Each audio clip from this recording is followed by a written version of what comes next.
how do we manage the protein transition? Which food components can provably boost your immune system? What's the best way to validate health claims for food and food components? Listen to our food and health experts discuss the biggest questions facing the food, nutraceutical, and food ingredient industries today. Welcome to NIZO Talks Food and Health.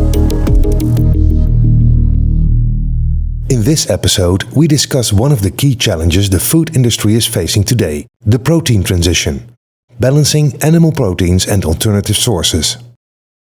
My guest today is Fred van der Velde. He is Principal Scientist Protein Functionality at NIZO. And in addition, he's a professor at the Haas University of Applied Sciences on protein transition in food. Welcome, Fred. Good morning. Protein transition, that's a very important theme nowadays. Can you explain a bit what the protein transition really means?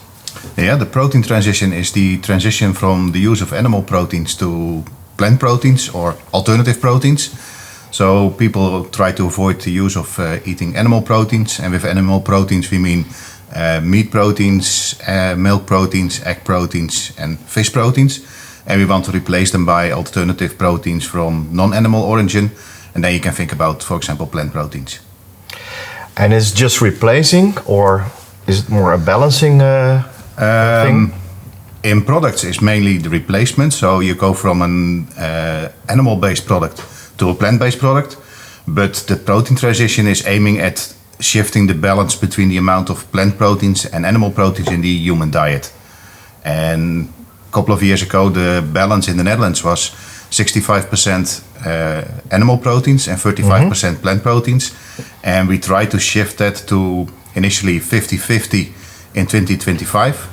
And the ultimate goal is to go to 60% plant-based proteins and 40% animal proteins in 2050. Well, 2025, that's almost there. So that means that people really have to choose or can choose. If we talk plant protein, what are the options? What type of proteins are around that you can choose of? Well, there are a whole range of plant proteins. And imagine if you are going to make a dairy alternative, you have milk. That's what you start from. And now you have plant proteins. And plant proteins, you have generally available proteins. So soy, pea, oat, almond. There's a whole range of plant proteins available. We have plant proteins that are more emerging, so like the faba bean. That's a source that is grown here in the Netherlands as a local source of protein. And that's being developed to become an ingredient for food applications. Also lentils, but also quinoa is one that is more in the emerging side. And we have a group of proteins that we call the ones that are in development, really in research. And then you have to think, for example, about single cell proteins, and that's why I prefer to call not too much about plant proteins, more on vegan proteins, because that also includes other proteins that are not from non-animal origin. And you can think about, for example, cellular proteins, so using unicellular organisms to generate proteins, but you also can think about algae or seaweed. Yeah, so what you say is actually there is a lot ongoing, also in developing, and there is a lot to come in the coming years. But with such a bewildering choice, how do you choose? What are the options? What do you look for? Well, then you have to look at the different angles, and there are a lot of options, as I said. So there's a whole portfolio of proteins, and I like to explain it in such a way that different groups of people will select different proteins. So, for example, if you go to the consumer and you look in the dairy alternative section of the supermarket, you will find the proteins that are speaking to the consumer. So you will find almonds, you will find oat, also soy, but that are all sources that are recognized by a consumer and that consumer have an appeal for it. If you ask product developers, they will choose different proteins. They will choose proteins that give the technical functionality to build the product. So they will go, for example, for soy or potato or even pea, because these are proteins that give you a technical functionality in your product. And that's what new product developers want. They want to develop a good tasting product. Yeah. Another group is if you look from sustainability. So if you want to make a sustainable product, then you have a different look at protein sources than when you look as a consumer. And from a sustainability point of view, you can go for the pulses. So that are the pea, the faba bean, they use less land, and they also do not need nitrogen fertilizers because they can bind nitrogen from the air. So that are crops that are more sustainable than some other crops. You can also go for protein that is already available because, for example, there are a lot of press cakes, and so the leftovers from the oil industry. Well, that's a source of protein that's already available. So if you can use that side stream and valorize that into a protein ingredient, that's also more sustainable than just growing a new crop solely for the protein. Yeah. And then at the end, you can also look at nutritionists. They will have another opinion. So as you may know, plant proteins, they are sometimes devoid of essential amino acids. So they will say if you combine different plant proteins, then you will have a more complete amino acid profile. And a good example of that is the combination of cereals and pulses again. So they lack different essential amino acids, but if you combine them, you have a more complete profile. Yeah. And nutritionists will also go for an nutritional rich product. So a product which is comparable to the original one. So a milk alternative with 3.5% protein, or a piece of meat alternative that has also the amount of protein. So if you were to choose a good protein source, it basically comes down to finding the balance between these considerations that people may have or that developers may have. Is that what you're saying? That's correct. So you have to balance them all, and it depends also a little bit on where you want to position a product. So if you, for example, want to position a product more in the sustainable area, then your main focus will be on sustainability to select your proteins from. If you really want to make an attractive product for consumers, then you may focus on sources that are appealing for consumers. Yeah. If you focus on a more nutritional profile, then you will go for a product which is nutritional rich and will give you the right amino acids. So if you have all these marketing positions and choosing of proteins in place, then you can basically go ahead. Yeah. I can give you an example. So, for example, a cream cheese. Yeah. You will find plant-based alternatives in the market nowadays. And you can find products that are really aimed at the consumer. So they are based, for example, on oat. Yeah. Oat is not technically functional. So some other companies, so you can combine other proteins to give the technical functionality. But then it's still branded as oat. The same example holds for a barista milk. We did recently a survey of different barista milks, and you also see that they are branded as oat, but then still they contain some other proteins to give the technical functionality. And so you have to mix there already to give the consumer the right protein on the label.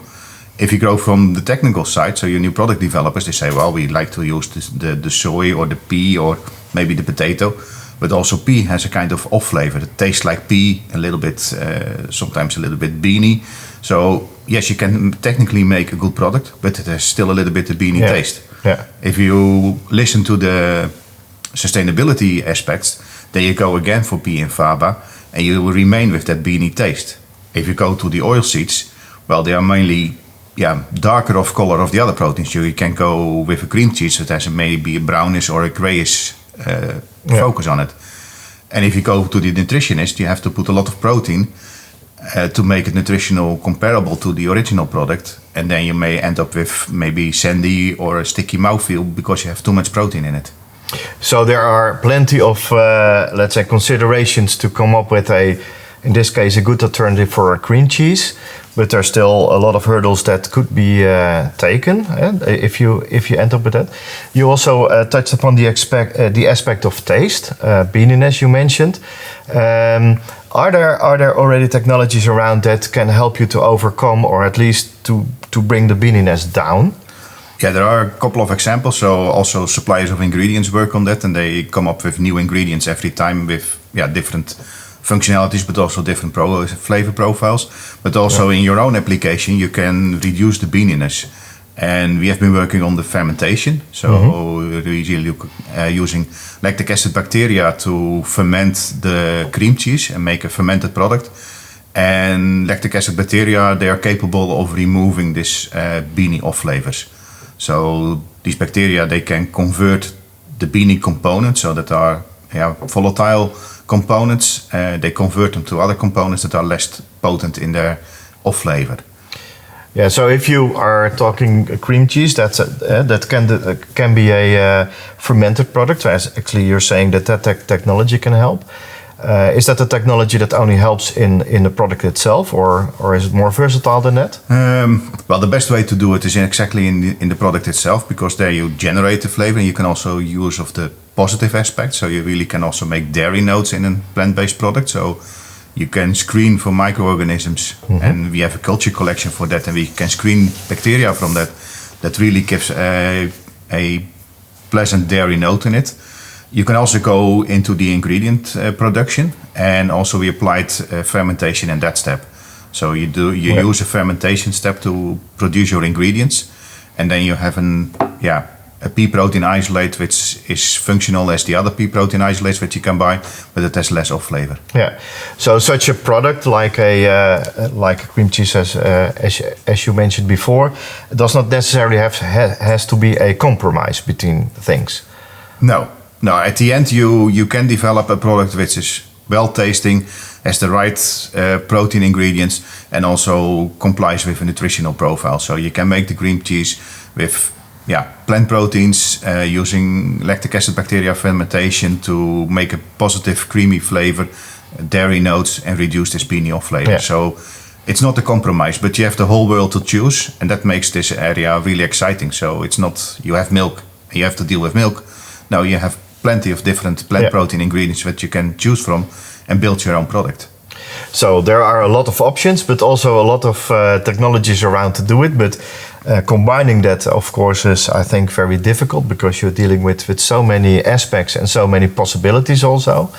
I think what you describe is that such products not necessarily are in the niche market again, because you can improve them. If you look a little bit ahead, what 2020 you mentioned, that's where we need to sort of reach a certain balance. And if you look at all these technologies, what is your feeling about it? Can we reach it? Is it still difficult? Technologies need to be developed? I think on the technology side, we have plenty of technologies to make these products. We also have a whole range of products on the market. To be honest, to reach the balance of 50-50 in 2025, so that's 4 years from now on, it's a challenge to convince the consumer. So yes, we can broaden that portfolio and broaden the amount of products. We can also improve the quality of the products that are available, but it's also on the consumer side that has been taught to shift their diet, and I think that's one of the difficult points, is to convince people to shift their habits. Yeah, so that's the difficult part, convincing people. Fred, I think what we have learned today is that there are so many possibilities to choose. So companies, according to their brand, can make a certain choice. According to the customers that they would like to serve, they can make a choice. They can combine, and there are technologies that are really helpful to improve that. You're very positive that we can reach it technically in 2025. Of course, the consumer needs to be, let's say, taught. Yeah. And I think we're all very positive that the protein transition, which is an ongoing trend, can really be, let's say, reached in the end. Yeah. Well, Fred van der Velde, thank you very much for this very interesting conversation and the explanation. This was NIZO Talks Food and Health. And if you want to have more information, please check out our website. Thanks for your attention. If you enjoyed it, please check out our other episodes via our website and other platforms like Spotify, Apple iTunes, and YouTube. Subscribe through your regular podcast app to make sure you never miss an episode.